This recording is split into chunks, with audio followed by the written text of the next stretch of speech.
Electrum Wallet App. The pros, the cons. The Electrum Wallet app has been around since 2011, making it one of the oldest and most trusted Bitcoin wallets in the world. But is it still worth using in today's world of sleek, modern crypto apps? Let's look at the pros and cons. Starting with the pros, Electrum's biggest strength is security and transparency. It's open source, meaning anyone can inspect the code, no hidden surprises. It also supports cold storage and hardware wallet integration, giving users advanced control over how their Bitcoin is protected. Another major advantage is speed and reliability. Unlike many newer wallets, Electrum connects directly to decentralized servers, making transactions fast and resilient, even under heavy network traffic.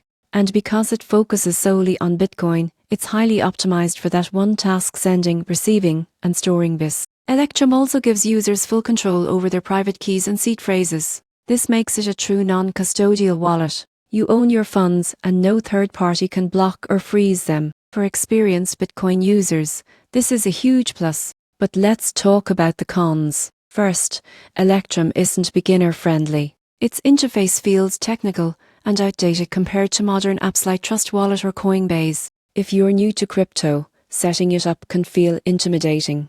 Another limitation is Bitcoin-only support. You can't store Ethereum, NFTs or any altcoins here. It's strictly for bits. Lastly, because it's so flexible, it's also easier to make mistakes. Sending to the wrong address format or mismanaging fees can cause issues if you're not careful. In conclusion, Electrum is perfect for Bitcoin purists who value security and control above everything else. The surprising truth? It's not flashy and it doesn't need to be. If you want a rock-solid wallet for long-term Bitcoin storage, Electrum is still one of the best, but it demands responsibility and a bit of tech confidence.